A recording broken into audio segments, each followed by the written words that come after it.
And I think we can now move on to the next session, which is by Charlotte Kingston, who shall be speaking on celebrating Britain's railway history.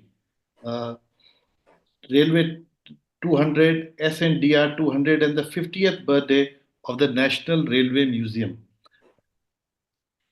The moderator for the session is Mr. J.L. Singh, our Secretary of the RES, a mechanical engineer by qualification and a railwayman by profession.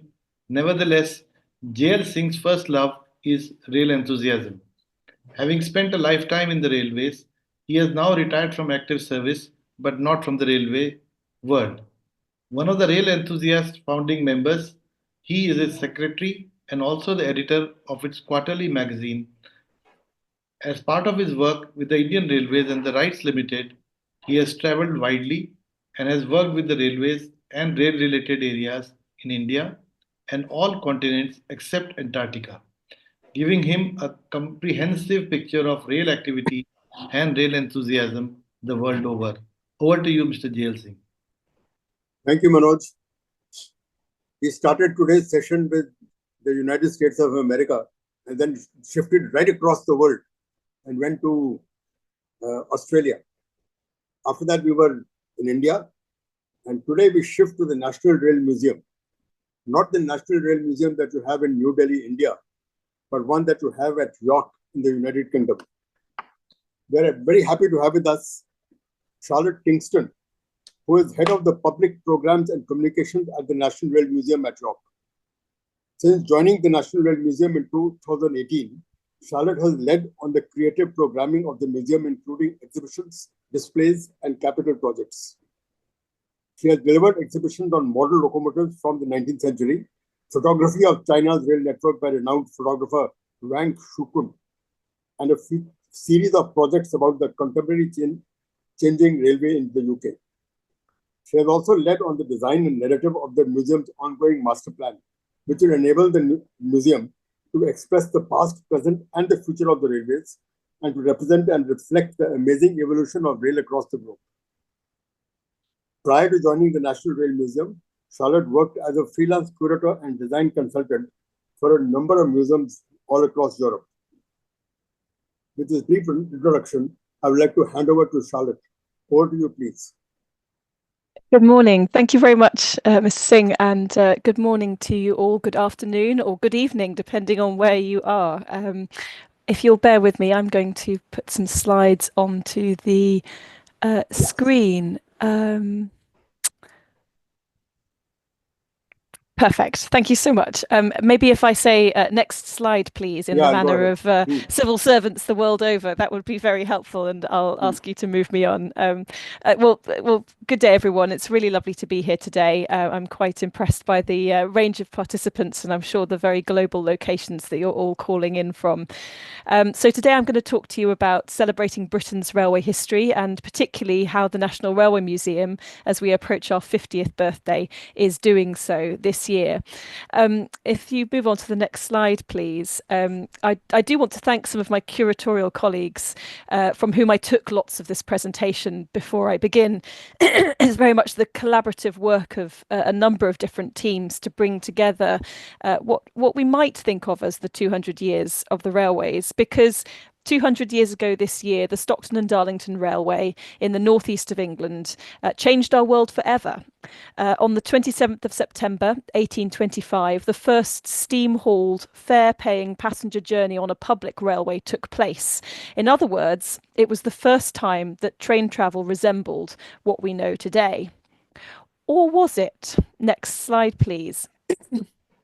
And I just want to quote here from Les Turnbull's essay, Thoughts upon the History of the Stockton and Darlington Railway, A Critical Analysis.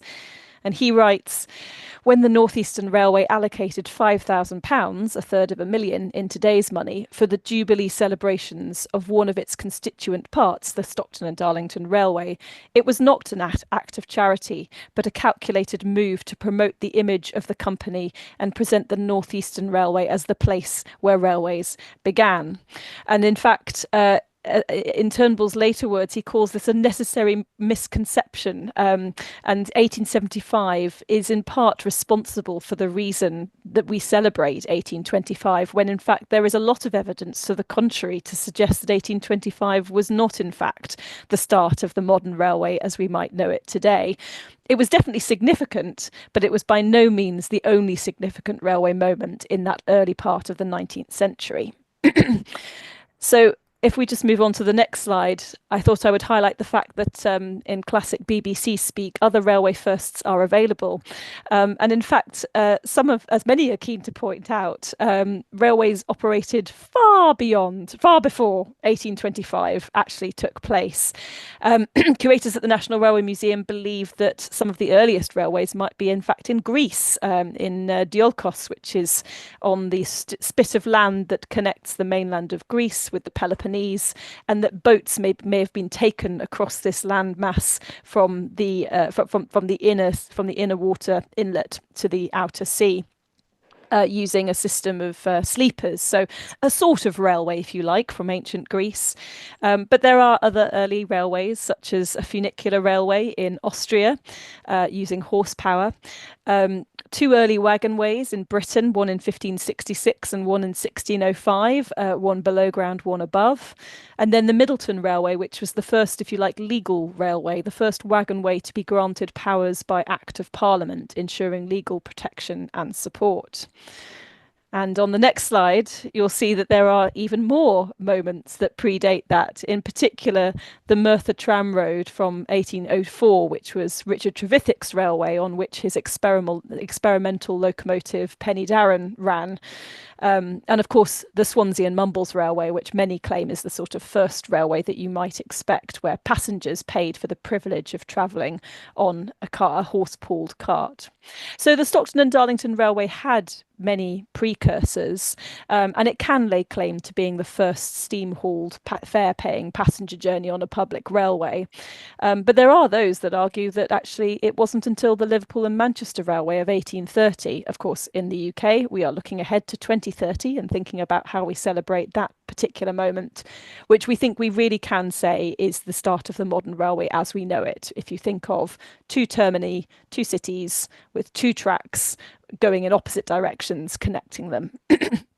So 1825, an important railway moment, but perhaps a step on the journey in that founding of early railways. Next slide, please. However, the National Railway Museum is sort of caught up in all of that because we were founded on the 150th anniversary of that Stockton and Darlington moment. And in fact, one of our sister museums now sits almost adjacent to that Stockton and Darlington Railway itself. So we are part of that necessary fiction, if you like, that Les Turnbull pointed out.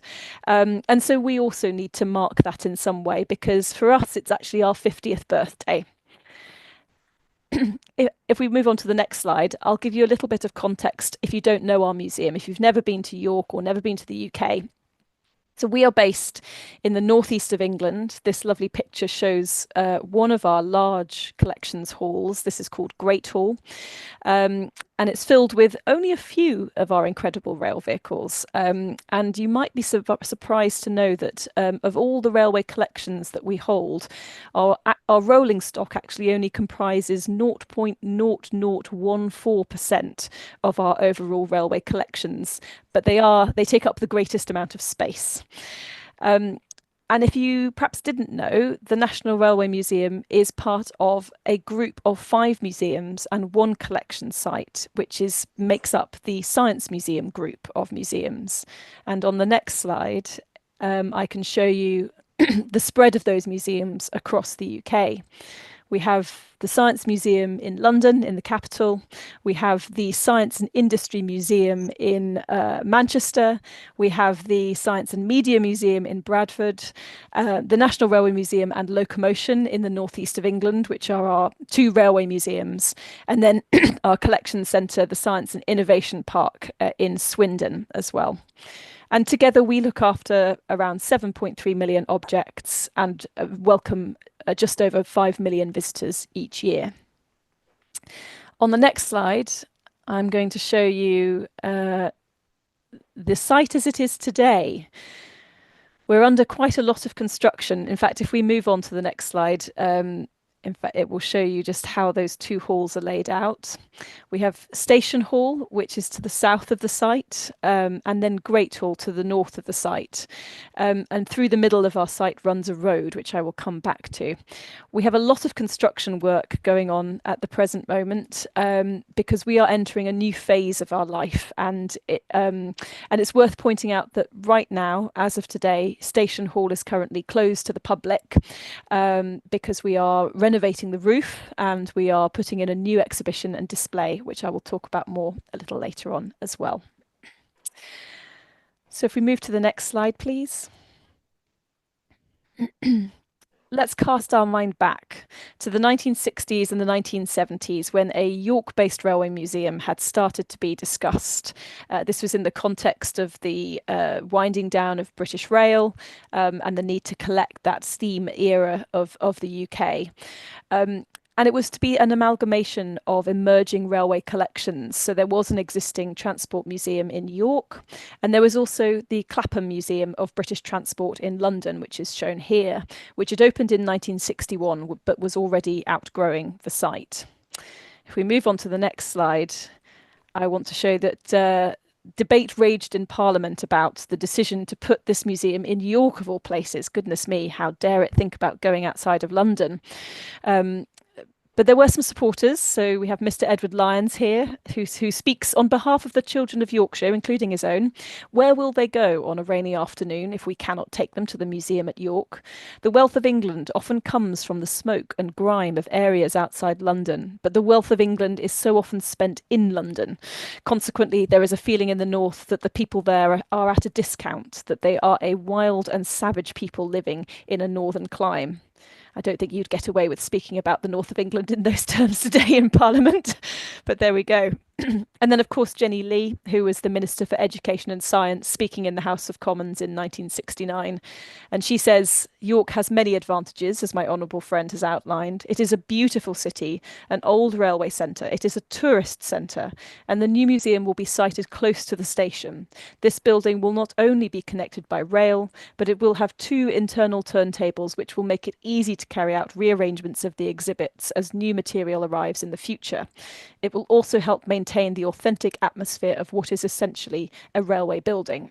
She couldn't have been more right, actually, about that ability to move things around inside and that ability to be rail connected, all of which were things that the Clapham site did not have. If we move on to the next slide, though, you'll see that there were some opponents. And this is an extract of a speech made by Lord Montague of Beaulieu, who founded the National Motor Museum. So he was pro-museums, but perhaps not in York. And he says, much as I personally approve the policy of the British Travel Association of trying to get tourists out of London, the facts of international life are that those who travel today spend much less time in each country, and I think it is not entirely realistic to expect tourists who are coming to England for a few days to travel all the way to York to see museums there, bearing in mind this is a 2-hour journey. I have no doubt that if a good site were found in the London area, any such transport museum would have a good chance of doubling and trebling any attendance figures that could be attained by York. Well, if we move on to the next slide, you will see from this lovely image that you might not really understand what their concerns were. Because to look at York today, it's a thriving tourist city, York is, with around 9 million tourists visiting every year. And York won out in the end. And this is an image of our entrance in 1975 in the Great Hall side of the museum, which was where we first opened. And I think that's a Hillman Avenger car on the right, just FYI, which dates it perfectly to 1975, my partner assures me. So if we move on to the next slide. This image, I love this image. It shows the original building model of the National Railway Museum. So you can see that large area in the centre with the turntable. That's Great Hall, which was formerly an engine shed. And then the lower buildings to the right are the modern additions to make it fit for purpose for a museum. It was a new welcome space. It had a cafe, it had a shop, and all those facilities that you'd expect of a modern museum, and of course a car park as well in the foreground. The design was actually done by quite an eminent architect, the British Railways architect Bernard Cowcus, who had previously worked on the Royal Festival Hall on the South Bank Centre, so some strong modernist credentials there. Rather amusingly, Cowcus's wife was greatly admired by the British poet John Betjeman as the kind of woman that I write poetry about, so make of that what you will. But he was clearly very well connected, and he was called upon to provide this design, this rather modest design compared to the Festival Hall, I would say, for the National Railway Museum. And on the next slide, I can show you the original building that this would have been. This is our Great Hall when it was the York North Engine Shed, because the museum took over historic Victorian buildings that were used to maintain locomotives in the 19th and 20th centuries. This particular one, as you can see quite clearly, it was used for housing locomotives, watering them, cooling them, coaling them, etc. And on the next slide, you can see very clearly those two turntables that Ms. Jenny Lee was mentioning. Oh, actually, no, maybe, sorry, forgive me, not in that image. You can't see you can see one of the two turntables in that image, and those great big steam extraction hoods as well, which is a really remarkable image. So on the next slide, work started to prepare for the opening of the museum. It was a huge amount of work that needed doing to make this suitable, replacing various elements of the roof, bringing in more glazing to allow more natural light into the space. And then on the next slide, you'll be able to see that in 1975, His Royal Highness Prince Philip was able to open the museum on that key date in September in 1975. And I really love this poster on the right-hand side, which was the one of the promotional posters for the museum when it first opened. I know we shouldn't call them trains, we should call them locomotives. But there we go. It's not for me to criticise the wisdom of the past, but it has a real dynamism, that poster. Really, really beautiful. And of course, you can see beautiful mallards steaming through an outline of our logo on in the lower part as well. If we skip on one slide, please. So how did the move to York go down? Were there very few tourists who came to visit? Was it a popular museum? Well, if we move to the next slide, I'm happy to tell you that whereas the Clapham Museum had averaged around 200,000 visitors per annum, this was a figure that the NRM had surpassed in the first 2 weeks of opening. And by its first anniversary in September 1976, the NRM had received over 2 million visits. And the 10 millionth visitor was welcomed in 1982, just a few years later.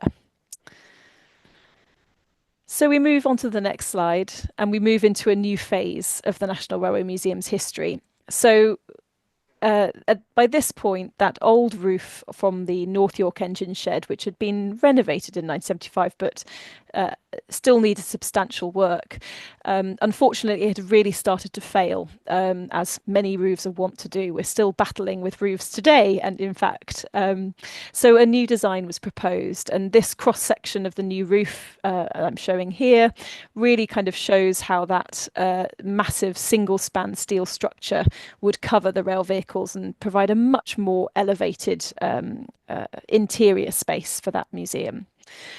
Interestingly, the architect Roger Wools at the time said something like, "Oh, I'm not sure we can afford much more than a basic B&Q shed." B&Q's a DIY store, so a very, very, very down to earth, very basic environment to be anticipated. But actually, the overall effect was really rather grand, and it's the roof that we still have today. If we move on to the next slide, I can show you some extraordinary images from the construction of that, because they not only took the roof off, but they actually also took all of the walls down, right the way down to the ground, which you can see here in this image. And then if we move on to the next one, I can show you, this is the groundworks of Great Hall with no walls, and one of the turntables very clearly marked as well. And then if I move on to the next slides, the next two show those great big steel buttresses being brought onto site. I think it's worth pausing at this moment just to explain something about the location of the museum. Because we're on a railway site, we are completely landlocked by railway lines. We're in a sort of teardrop shape. And so the only access to site for vehicles is by two very low bridges. Amazingly, this is the higher of those two bridges. This is still a challenge for us today, and I've got an amazing photo which replicates this image from another angle, in fact, in a moment. So bringing the buttresses on site had to be brought in on very low loaders and carefully manoeuvred under this very, very low element. If you move on to the next one, you can see the buttresses as they make their way up the road as well. If we could go to the next slide briefly.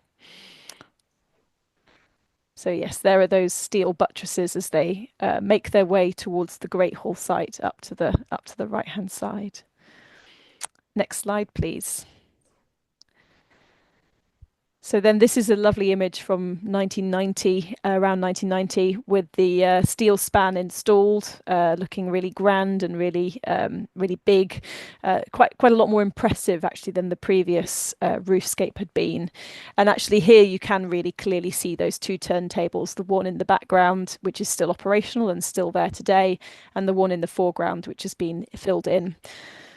I also wanted to just point out there are two beautiful winding engines, one larger on the left and then a very small one right at the back as well, both of which are also still in situ, and the one on the left we operate today as well. So that's the story of Great Hall. But of course, whilst we were doing that, we had to completely take out all of our collections. So where were we going to put them, and how were we going to keep visitors engaged during that period? And so if we move on to the next slide, I'm going to talk about the other hall, which is our station hall. So Station Hall is a mix of two buildings. It's the long goods shed, as was, and then a goods office in the foreground, which is that sort of more domestic looking building on the front. But it's quite a grand, I mean, for a goods shed, this was absolutely extraordinary. This conclave of buildings was acquired by the museum in 1976, but was mainly used for storage until we needed to open it to the public in 1990. And you can clearly also see here that road that I'd mentioned that kind of cuts up through the middle of the site. You can see that occupying between the two buildings. So we move on to the next slide. It's worth saying that the goods shed, this was for the Northeastern Railway, was an incredibly grand building, and it remains one of the most important and well preserved in the country. Most goods sheds did not look like this. They were not grand buildings in this manner. In fact, I'm very lucky that I will be going back into my office after some renovation works, which is in this building. It's a really lovely building to work in. But the wealth of the Northeastern Railway, was so large that they could invest in something as grand as this, and they felt it was their entitlement. So if you move on to the next slide, I can show you how it looks today. And we've done quite a lot of work on this building to preserve and prepare it for the future.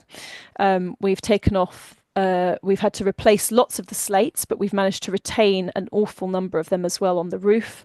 This beautiful red colour that we've chosen, this is now our so-called estate red, and it's informed by detailed paint analysis that we've done with conservation teams to kind of go back through the paint layers on the windows and doors and find what was there to begin with.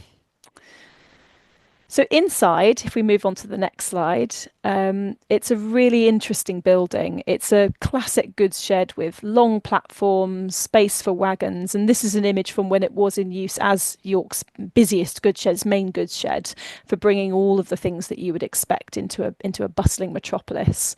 You've also got the iron roof trusses as well, and those incredible. Well, I find them incredible, but they might not look terribly distinctive from this picture, but all those pillars, they actually contain the drainage for the roof inside them. So a really clever piece of engineering.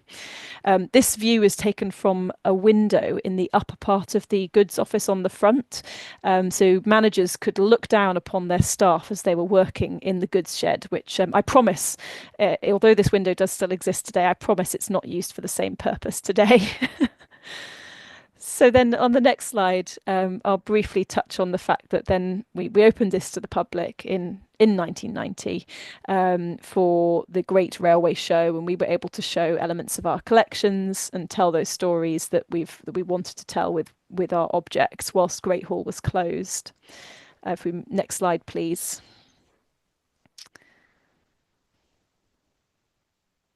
Sorry, next slide, please.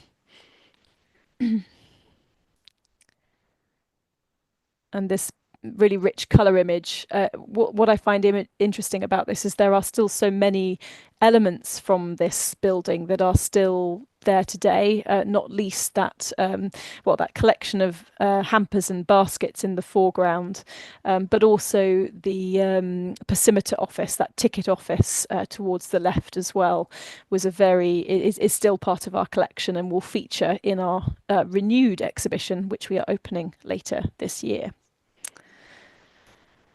So moving on to the next slide, I'm going to talk a little bit now about some of the wider master plan, because as this image shows, there has been one issue that has always plagued us as a museum, and that is the fact that we have a road going through the middle of our site. I've mentioned it a few times already, and I suppose if you've ever been to the museum, you will have accessed this by way, you will have, it moved between the two halls by way of an underpass, which, although effective, is really not ideal when it comes to thinking about level access and really good orientation across the site.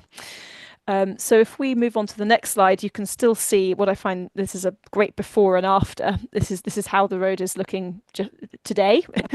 It's still there, but it will soon not be. And if we move on to the next slide, sorry, I'm moving very fast on these slides. I do apologize. You can see that the line of red, which is the existing road, is actually going to be superseded by a new road, which is the dotted line in green over on the left-hand side. And what that will mean is that the road completely skirts around the museum for the first time in its history, and we will be able to stop up that section of road between our two halls. And if we move on to the next slide, enabling us to build across it with a brand new building, which will welcome visitors in a manner appropriate for a national museum. And that's going to be our new building called Central Hall. And I'm just going to talk a little bit about Central Hall now, if that's okay. So moving on to the next slide. I'll be able to, I suppose it's significant to dwell on the road so much because it is such a game changer for us in terms of being able to connect on one level for the first time in our history. And the building that we've had designed and that we've chosen is this incredibly sustainable, beautifully designed building, a really architect-led approach, which has a central drum and then two wings, if you like. So one wing for a gallery and another for a cafe and a shop. So it's a completely new chapter in the museum's history, and the real advantage to us for that will enable us to, we hope to double our visitor numbers by welcoming new audiences in this way. We're also going to be telling a new story as well, because we're fantastic about telling the past. We're pretty good about touching on the present of railways, but we have nothing that really talks about the future of railways. And if we're expecting young people to come in and find railways an interesting career path or a satisfying place to find work, we really need to be showing a different set of a different personality to the railways in today's world as well. So that is what our new building is going to be designed to do. And if you move on to the next slide, I'll show you some images of how we expect it to look. So this is an artist's impression of how you might approach across a beautiful new museum square, new public realm, entering into a central drum, which, as you can probably tell, is inspired by railway roundhouses from the 19th century, a really iconic piece of railway architecture. And it's a very sustainable building. It's going to be passively heated and cooled. There's no active conditioning within it, which means it'll be much, much cheaper to run. And it's going to hopefully break ground later this year, and we expect construction to complete in 2027. So if you are coming back in 2028 or beyond, you must come and see us, because it will be a completely different museum to what you've seen before. If you move on to the next slide, I've got 2 images of the interior as well. So as you enter that drum, this is what we expect the view to look like. We've got a turntable sunk into the floor. We've got doorways that will lead to different elements of the museum, whether it's Great Hall or Station Hall or the research facility, which we call Search Engine. So it'll be a completely new way of engaging with the museum. So rather than having to go under an underpass, you'll be able to move freely at one level across the whole site, which is extraordinary.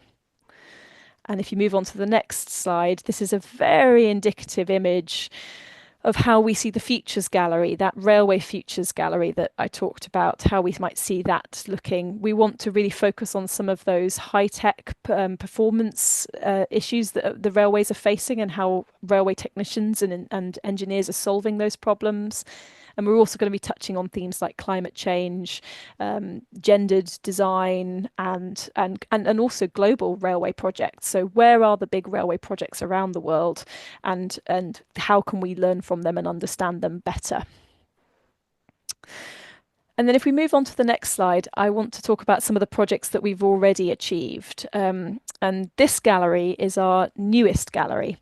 It is called Wonderlab, and it's inspired by play and hands-on interactivity and getting children to do lots of activities in a way that enables them to learn about railway engineering without really noticing that they're learning.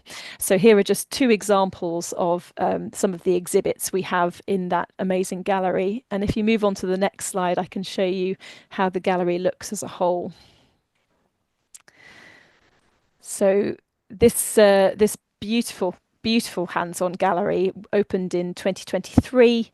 It's got lots and lots of exhibits within it. I think we have 18 interactive exhibits. And although it might not look like it's got anything to do with railways, every single interactive piece in this gallery is all about touching on an element of railway engineering, whether it's systems thinking or working together or looking at profiles and applying those to the real world. It really is deeply, deeply informed. We worked with a panel of expert railway engineers as well as part of the consultation process. And I suppose if we move on to the next slide, the proof of the pudding kind of is in the eating, because well, we've had nearly 180,000 visitors to date. It's bringing in much needed income for the museum as well. And the kinds of feedback we're getting are people are saying, oh, this is the best day ever. I've spent all day in here, and this is the favourite part of the museum. So we're really kind of answering to an audience need as well with this incredible gallery that brings railways to life and makes them fun. I've talked a lot about buildings and about the site, but I do also want to touch on our incredible rail vehicles and what we're doing with them. And if we move on to the next slide, you'll see that bridge again, helpfully labelled Low Bridge, because part of the Masterplan transformation that we're going through at the moment is also about rearranging almost everything in our rail vehicle collection, to put it, if you like, in its rightful place. So we have collections that are perhaps more properly relevant to our site in Shildon, near the Stockton and Darlington Railway. And then there are other collections which make much more sense in York, where we can tell a national and a global railway story. And so here what you can see, this is from 2023, this is our Cape Government locomotive, which operated in Africa. This had been on display at Shildon, because when we acquired it, that was where where we had space for it, but actually it properly belongs in York, where we can put it alongside some of our other international collections, such as our KF7 Chinese locomotive and the 1963 bullet train, the Shinkansen. So we can start to tell how British railways, British engineering either influenced global stories or that British engineering was influenced by global railway engineering as well. So we can start to tell some of those more diverse stories by bringing that locomotive there. And as you can see, the bridge is still an issue. So that's an incredibly low loader. And that's very, very slowly moved through late at night with lots and lots of road closures, which of course means we have to work with all sorts of stakeholders, local council, etc., etc. If we move on to the next slide, I'm going to talk about another complex rail vehicle move. This is the Advanced Passenger Train, the APTE prototype. This is at our sister museum in Shildon. And this configuration of rail vehicles actually had to be lifted up and turned through 180 degrees in order for it to fit into Main Hall to work with this new narrative that we're putting in place across the two sites. So this was an incredibly complicated move, and I don't think it's ever been attempted before, certainly not by us, and I doubt very much by a museum. But it just goes to show what you can do when you work together. We have a dedicated team of workshop and traction engineers, and we work with conservation teams as well, because of course these are part of the national collection. We have to treat them with care, and also with some specialist contractors as well to make this happen. And if we move on to the next slide, here's another example of an unusual and challenging move. This is one of our snowplows. We're blessed with at least two. And of course, because it's got that very, very acute profile at the front, getting it onto the low loader and up the ramp was an extraordinary feat. We had to go incredibly slowly to get that onto its low loader base. And then lastly, on the next slide, I was going to touch on the fact that we don't just have large rolling stock, we also have other sorts of large vehicles, and this is in Station Hall back in the York site. You can see here that sometimes it takes all sorts to move a rail vehicle. We can shunt them, we can use poles, but sometimes it's just a bit of brute force. So we are busy. And if we move on to the next slide, I'm going to now look at this year in particular. So we are undertaking this transformation because we want to share our story more widely with more people. We have an ambition to become a museum of global railways and telling that global railway story for everyone. And so we're using this year, 2025, as a key stepping stone towards the completion of that transformation and telling that broader story. So if we move on to the next slide, we are participating in 2025 in a number of nationwide celebrations. We're going to start with Railway 200. Railway 200 is the UK rail industry and the UK government coming together to celebrate 200 years of train travel since 1825, or is it? But yes, that's what they're calling it, and we're part of that too. Also, the S&DR 200 and the NRM 50. And this started with a whistle up, sounding of whistles across the country. You can see here on the left-hand side, us at Locomotion, and then on the right-hand side, that's an image from the North Yorkshire Moors. And this happened across modern rail industry, and I think even some ships might have pulled their whistles to ring in the new year. Later on this year, as the next slide will show, what we've already just installed, our Railway Firsts exhibition. This is a lovely pop-up exhibition which is happening at both of our sites. It's an exhibition that explores all the firsts that railways have brought to us, both well-known and unusual stories. For example, the first British Royal to make a journey by train, the first disco train, there was one in 1973 for football fans. The first recorded train spotter, who was actually in 1841, and then the first carriage to have a toilet on a train. So we're telling all of those different stories, trying to show that railways are relevant to people's lives today. Next slide, please. Sorry, excuse me. We're also going to be bringing back the Young Railway Photographer of the Year competition. And we ran this competition last time in 2022. And these are the images from 2022, not from this year. But I have seen some of the images from this year, and they are absolutely brilliant.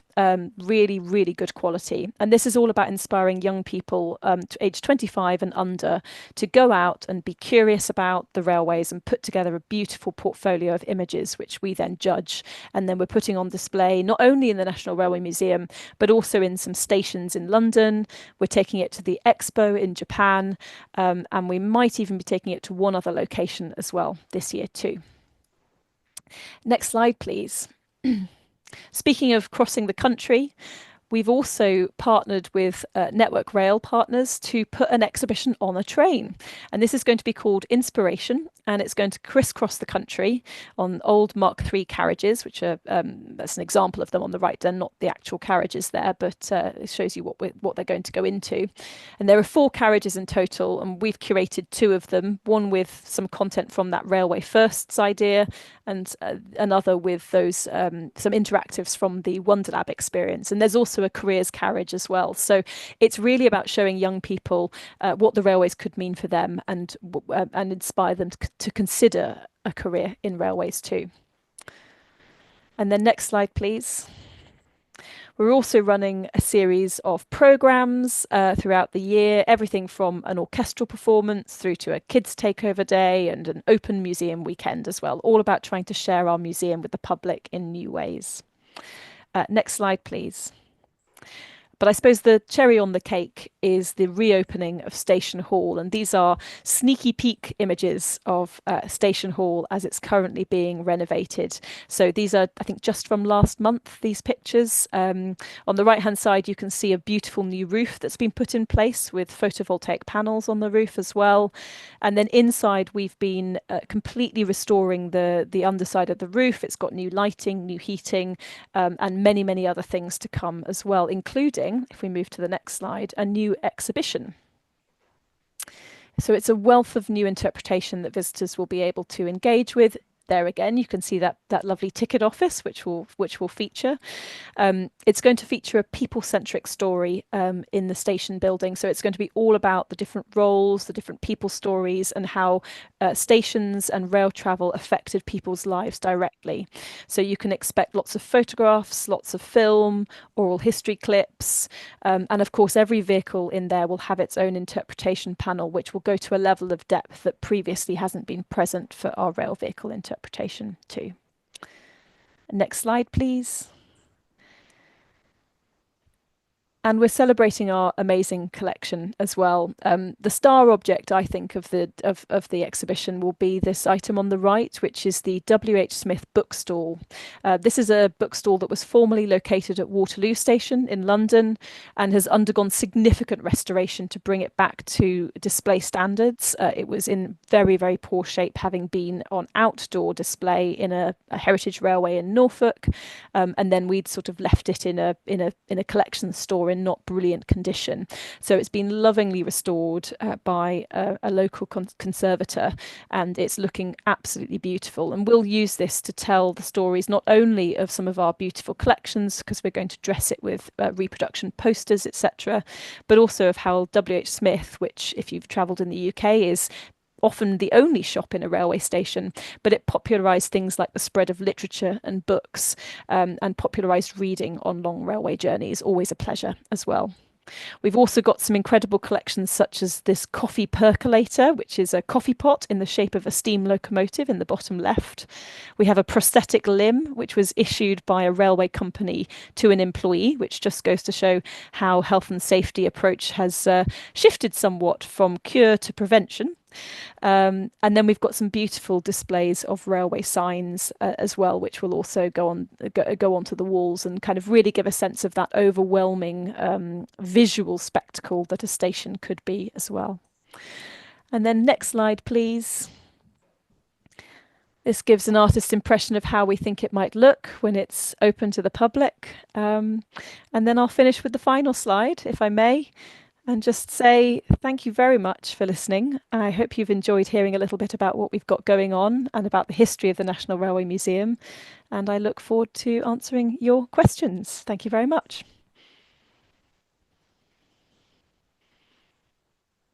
Thank you very much. That was a very comprehensive and let's say something that many things I was not aware of. One of my tasks as moderator was that I should keep tabs on the chat box and see what questions are there, what comments are there. But since I was handling the presentation itself, I missed on that. So if you'll give me a minute, let us open the chat box and see what is there in the chat. That's a very good idea. And I'm sorry for making you having to multitask. Not at all.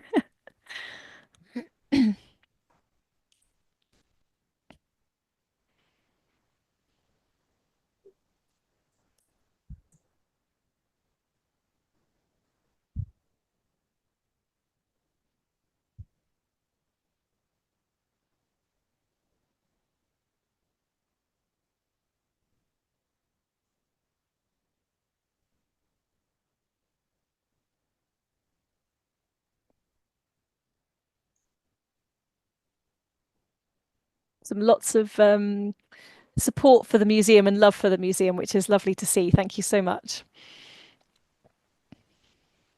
Mr. Manikandan Venkatraman says, I think David Gwynn has covered some of the earlier railways in his research books and papers, especially with the earlier railway. I wouldn't be surprised. Yeah, that sounds about right for him. Yeah. And he says, if there is a way to access the digitized archives pertaining to railway construction in India, that is the reason for asking. Yes, I'm not sure how much the National Railway Museum will hold on that particular item.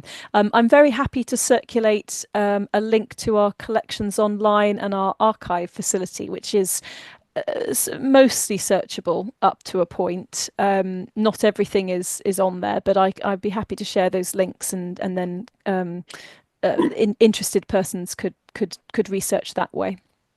One thought which just came to me. The National Rail Museum in India is part of the Indian Railways.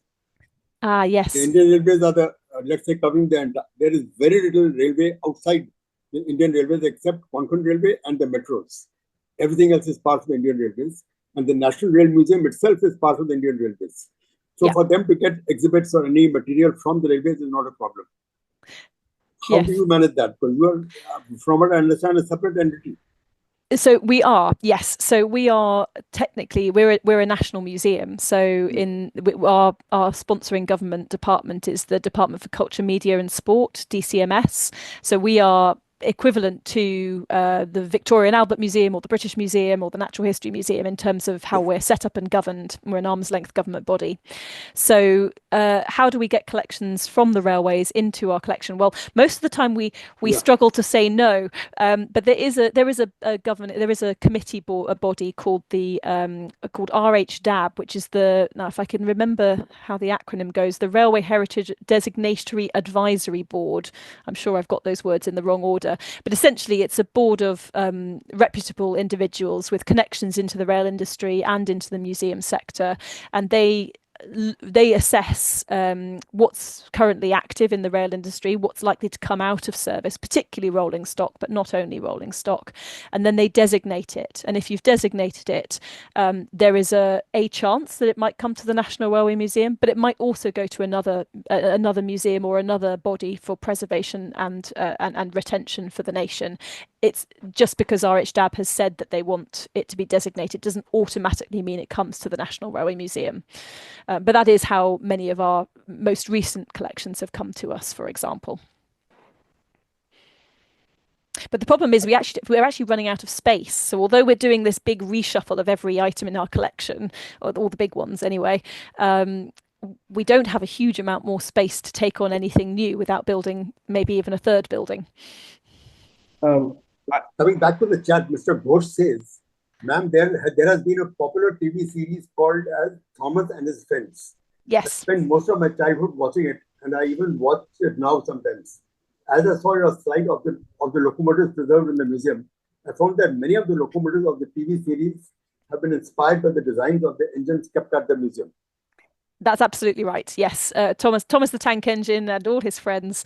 There are many elements of that which are inspired by the National Collection. We're very lucky to have a fan base who come specifically to see the originals and make friends with them.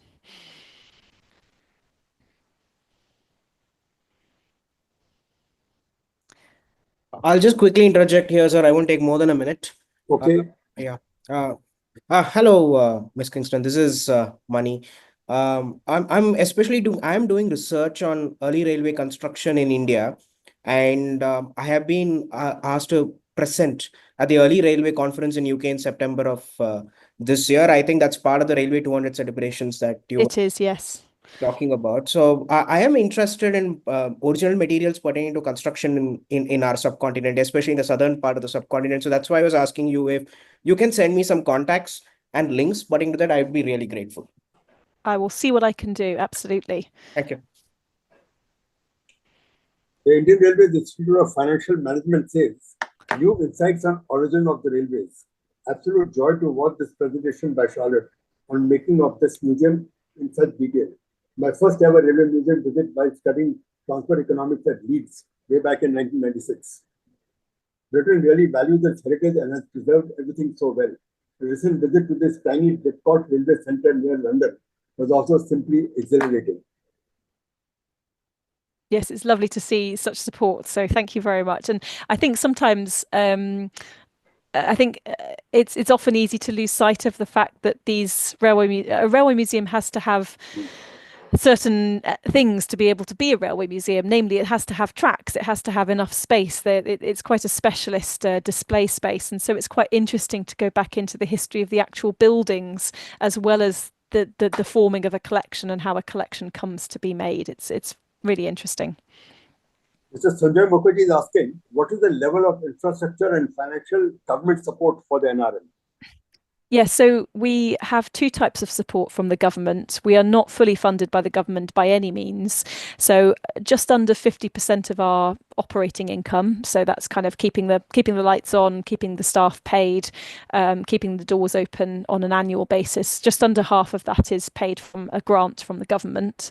The rest of the income is made up by charitable donations and philanthropy, and also our own commercial income that we're able to generate through a wide variety of different income streams, such as cafe and retail, but also licensing and corporate events and things like that. We are a free museum, so we do ask for a donation from everybody who comes through the door, and we have to be free because we are a national museum, and that's the current law for national museums in the UK. In terms of the capital works that we've got going on, that's usually funded separately, and the government has been very generous to the National Railway Museum for some of those capital works as well. The total cost of the Masterplan is around 100 million, and a large portion of that is coming from government, but there are some substantial donations from private individuals and corporate donors as well, as well as some land sale money as well that's going into that too. There are a large number of comments like delightful, wonderful presentation, etc. That's there are very two nice. specific questions. One is, what was the total cost of the revamp plan? I'm sorry, say that one again. What is the total cost of the revamp plan? Oh, it's around 100 million. So that's the figure we're currently working to, which is across both sites, and it's for around 6 or 7 projects, and the large proportion of that, I would say, is actually going into fixing failing infrastructure. So that's roofs that are falling in or leaking and causing damage to the national collection. It's also drainage, it's also end of life heating systems and lighting systems. It's also essential repairs to kind of life systems like fire safety as well. One of our tram lovers who comes from Calcutta, the only city which had a tramway running even now, which has one, but which is becoming lesser and lesser. He's asking, does the museum have collection related to tramways or only the railways? So I'm not entirely sure because, full disclosure, I'm not a curator, so I couldn't give you an honest answer. I think certainly we're having this debate quite a lively manner at the moment as to whether tramways are railways, or are they not railways. I don't think we actively collect in this area, but we are looking, particularly with our future railway gallery.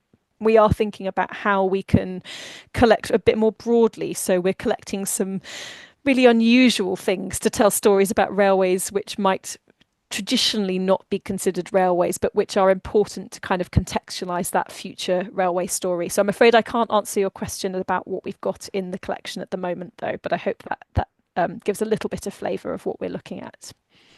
Actually, there's a very thin line between a tramway and a railway. Exactly. The Darjeeling Himalayan Railway, when it first started, was called the Darjeeling Tramway. Yeah, And exactly. I remember in the state of Gujarat in India, there was a Bhavnagar to Mahua tramway, which was actually a railway, but it was called a tramway, even 30 years back when I was posted there. So I think there's a very little difference between a tramway and a railway. I think, as far as we're concerned, if it has an interesting story to tell and we have space for it and it fits with our collecting priorities, we'll collect it. We're not sort of purist about it. Very close to Delhi, there's a museum of a transport museum, which has the railways and tramways both. In fact, they got an actual tram from Calcutta and put it there. Beautiful. But that's a transport museum. It's not just a rail museum. Yeah. Anyway, thank you very much. It was a delightful talk. At least I enjoyed myself. I don't know about the rest, but I'm sure they did. When you read the comments and in the chat box, you will realize that. Thank you very much. And it was a pleasure having you on this show. Thank you so much for having me. So you could tell about the RES for the time being. Beg your pardon? You can tell something about the RES. Yes. Actually, I've got a small presentation on the Rail Enthusiast Society, but for that I need about 8 to 9, maybe 10 minutes. So when we have 10 minutes, I will use that. But in short, I can tell about the Rail Enthusiast Society. See, we are a society of rail enthusiasts, by rail enthusiasts, and for rail enthusiasts. When I say rail enthusiast, I'm covering anybody who has a passion for any aspect or all aspects of the railways. Unfortunately, most railwaymen who are professional railwaymen are not rail enthusiasts. For them, the railways is a hobby. For them, the railways is a job. But for a rail enthusiast, the railways is a hobby. I started life as a professional railwayman, and I think I've ended life as a rail enthusiast. Anyway, we set up this society 9 years back, and our main activity has been bringing out a quarterly magazine. In fact, it was the magazine that started this concept of having a rail enthusiast society.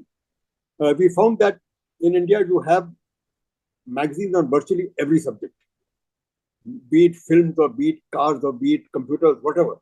But there was no magazine except that issued by the Indian Railways themselves on the railways. Now, the Indian Railways magazine had a certain purpose, but we were thinking of a magazine that would talk more of history, heritage, photography, things like that. And that is when we thought of a magazine, and then felt that if we are going to have a magazine, why not have a society that will do other things also? And that is how the Rail Enthusiast Society took birth, and that is how we started. Our first magazine was published in August 2016, and we are now in our 31st issue. In fact, our 32nd issue is now with the printers, and it should be out in about a week's time. So our magazine is now well established. Apart from that, we have this global conference once a year, normally in the first week of March. We have also started having a monthly talk on any subject pertaining to the railways. Monthly talks, we've already had 50 of them. In fact, last month was the 50th talk. Other than that, we organize visits to rail sites. We organize guided rail trips.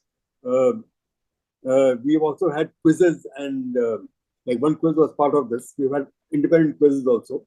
We've published one book and hope to publish more in the future. In fact, I'm myself working on 2 of these books that we should be publishing very soon. Rail photography, of course, is a very, very common trait among all rail enthusiasts. And if you have a look at our magazine, it's a very photographic magazine. So this in a nutshell is what our society is doing.